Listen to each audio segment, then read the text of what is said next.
Hello, and welcome to WKNC's official sports podcast in the Den.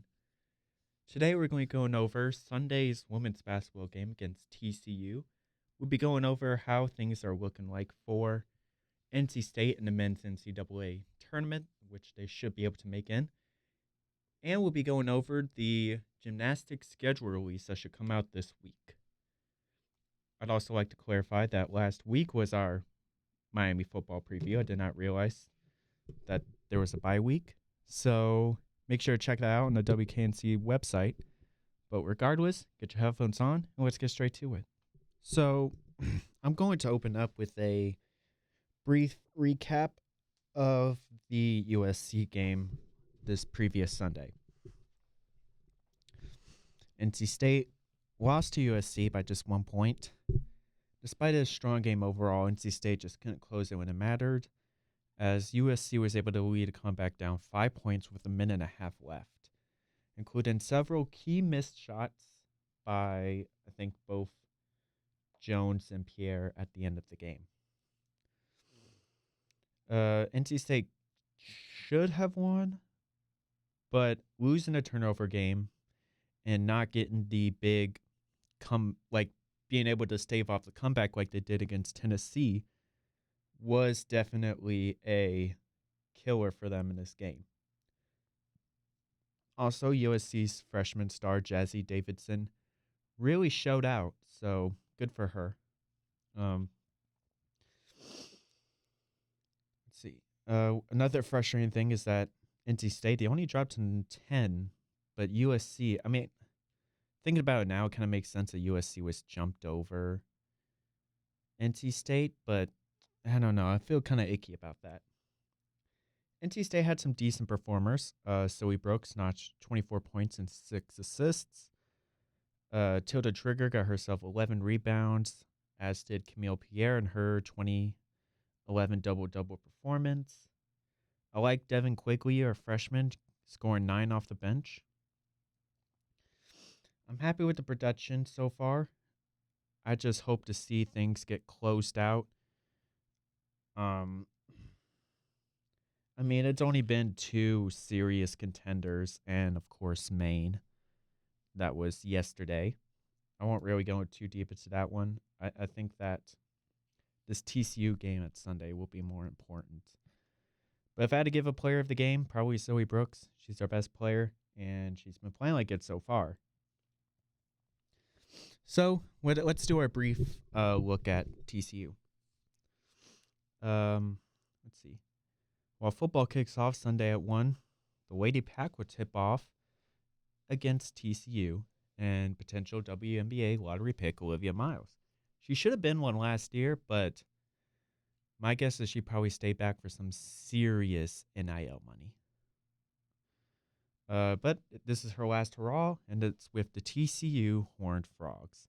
The team is sitting at number 17 in the nation, and this is their first serious contender, and they're hoping to make a big splash with a win. It is still way too early to determine the strengths and weaknesses for this TCU roster and their star players. However, there are some matchups I think will be interesting to watch. Camille Pierre and Kennedy Basham, and in a smaller amount, Tilda Trigger. While against weaker opponents, Basham has been a block producer for the team throughout her 4 years with the team. She's averaging 4 blocks a game this year, which is the most among any Power 4 team / player. And she can dish out some blocks against big-name opponents last year, having gotten 6 in their loss against Big 12 opponent Iowa State. They would go on to be the 11th seed in the NCAA tournament, and against the number 24 ranked at the time Oklahoma State, who got upset by the Jackrabbits in the NCAA tournament last year. So they have a really strong defensive center. The big question is, can Camille Pierre handle that?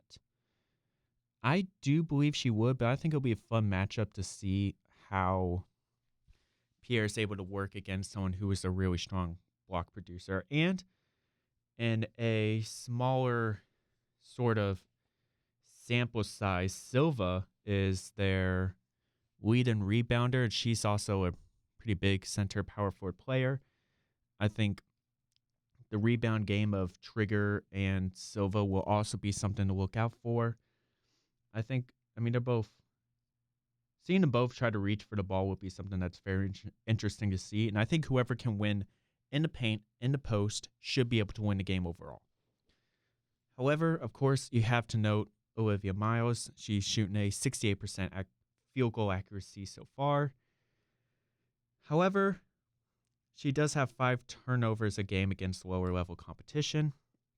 And whoever matches up against her defensively can have the opportunity to capitalize off of it. They just need to. And I haven't really seen a strong performance from our guards defensively. It'll be interesting to see how that matchup works. I'm assuming it's going to be Brooks, since I think she's pretty much the lead and stealer among the guards on our roster. However, NC State has never really been a steal producing team.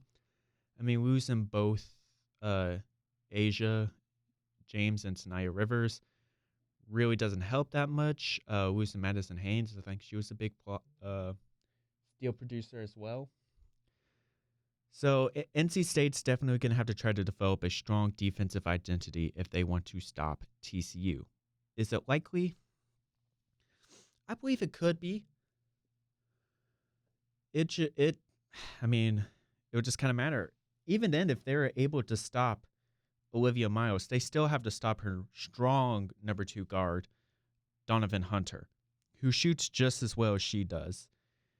And it's something that I have to look out for, because I think that Hunter and Miles, whoever has the stronger defensive workload with, they could just pass it to each other. They could pass it in deep, and they have a lot of opportunities to create scores. I think NC State's defense really just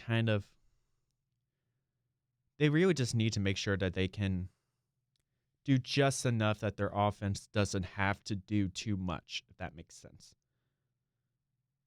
And I think that would be something very important to watch in that game against TCU. Who do I think will win? I will probably say TCU might have the slight advantage, just because I have a little bit more faith in what they can do with kicking it out or digging in to create some scoring opportunities. I think if NC State can win a turnover game, they'll have it locked down. But after what happened with USC, I'm not super confident about that. And of course, we need to see a big step up in the guard performance defensively. I really don't have a big player to watch. I expect a 20-plus point game for Donovan Hunter. I would like to see Pierre get some more steals and blocks. I kind of have that as like a little prediction. Because, Basham and Silva are not strong offensive players, so I think that she will be able to eat up defensively, which I think will help out big time. And let's see what else. The only player that I'm really about on this roster right now is Caden Samuels.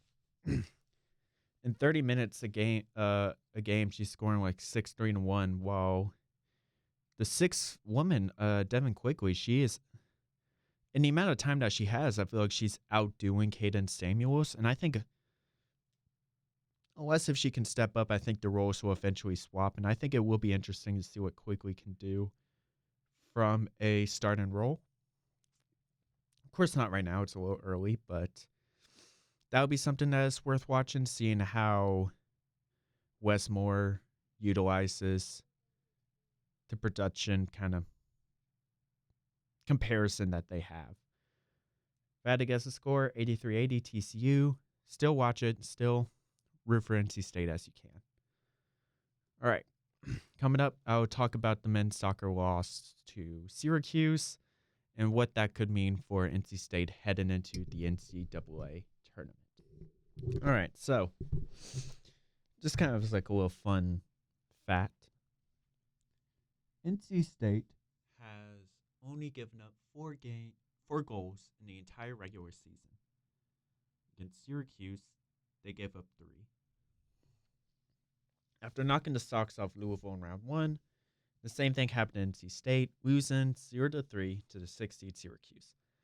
However, I will say this: this ACC men's tournament is very upset heavy, with about 5 of the 12 games so far being upsets. If you just purely look at the seedings, while also having number 12 Cal in the semifinals, so that'll be interesting.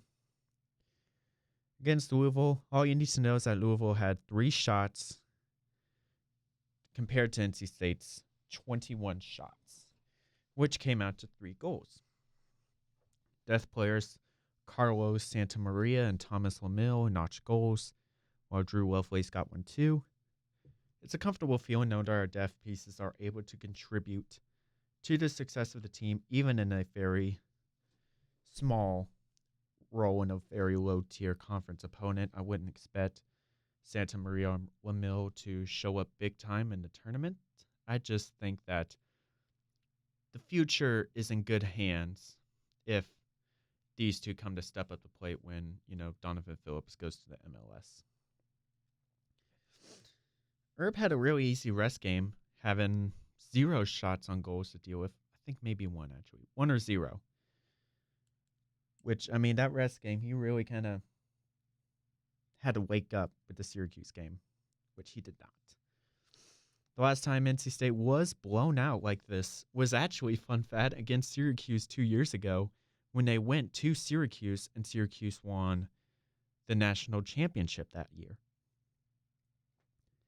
NC State was still able to produce shots, but had to deal with a dominant run from Syracuse's goalie, Thomas Hutt. He had a perfect 100% accuracy and saved 10 shots, 4 of them coming from Tag Healy. Syracuse's goal producer, duo Vomese and Sambarno, both notched goals, and they are expected to churn their way to the conference finals if they can keep up the momentum. I don't think a loss to Syracuse should be as upsetting as it sounds on paper. Yes, it's disappointing, but yes, it's inconsequential. There's no trend or experience that would make me worry about a potential collapse happening. I think this was just an off game, probably looking past the opponent, but now they have a lot of time to get themselves ready for the NCAA tournament, which they should make in because they've been ranked top 10 pretty much all season at this point, and they have about, I don't want to say 36, but close to that amount of, what's it called? The opposite of automatic qualifiers, like wildcard spots. This may have cost NC State the ability to have a bye, because how it works, it's each regional has 6 teams, and it'd be 2 on bye, 4 play, and then they kind of like how the NFL used to be when they had 6 team playoffs. Let's see. NC State, of course, I have plenty of time to rest up. Hopefully, NC State will be able to tune up with some practicing. I think, of course, this isn't a game to worry about. I think NC State's defense is very strong. I think their offense is really good. I would say this kind of hurts the optimism of them winning the national championship. However, I'm not in freak-out mode, honestly. I think it's just an ugly loss. They're going to shake it off, and they're going to play well. So the official, what's it called? The official bracket reveal is next Thursday, the 20th. I could probably do something for it, just kind of doing a reaction to it with I don't want to say a blog, but I'll figure it out. You'll get something from me about it. I'll do some scouting for it, and I'm interested to see what NC State can do. I hope them the best. I think they'll do just fine though. All right. That that was a sort of kind of a rushed thing. This is going to be kind of a shorter episode, but we are going to move on to our final segment for today, the gymnastics preview, schedule release, and just some of the top players to look out for. All right, time to start the volleyball coverage. This was meant to do a couple months ago, but only recently did the schedule actually come out. So, at the end of the regular season, NC State was ranked 20th with a 11-10 record and 4-2 in their conference. Their ranking makes them third in the conference behind Cal and Stanford, both of who are gymnastics powerhouse teams. They're also third in the Southeast overall behind Florida and Georgia. Cal and Stanford are out west, so technically they wouldn't be in it. Their team is 19th in vault, 23rd in bars, 29th for beam, and 20th for floor. All-American, Chloe Negrete. She has graduated, but some of the high scorers and top returners would be Caroline Folk, who is our best bar performer and our second best beam producer, and Ashley Knight, who is the de facto leader of the vault and floor. They are going to be the ones who are going to carry this roster into next year. It'll be exciting to see what we can get from them. And some notable freshmen to look out for. Our top recruits are Emerson Fisk, a freshman from Florida, and Autumn Rardin, who is from Columbus, Ohio. Let me see where they specialize in, actually. Well, I mean, they do a little bit of everything, but Autumn Rardin, she is a 2-time Ohio State vault champion. And Fisk is a bars champion in the regional. So, I mean, we're kind of building on our strengths with the bar and floor. I would like to see more from the beam produce, and I think losing Negrete is going to be a big kind of issue there. However, Caroline Folk, she did do pretty well in the beam, so I think her having a big step up would be really beneficial behind her. Let's see. I mean, Brooks Mead could probably do more. She's just behind in the high score and overall score rankings. Elle Hadrick is another player who is sort of a good producer on the floor and bars. NC State is a very productive, quality team when it comes to gymnastics, especially as of late, where they did make the regionals last year, but they lost to Florida and Oregon State. Don't play them this year. However, they do have an interesting schedule coming up. They have a couple home and aways with UNC and Auburn. Let's see. They also have a road trip with Cal and Pitt late January. The Auburn one's spread out throughout the season. In the Metroplex Challenge, they host UNC, Auburn, Boise State. They have one in Ohio State as well. Ohio State sort of good with gymnastics, where they play Penn State too. Their tournament qualifier is with Virginia at the Reynolds Coliseum.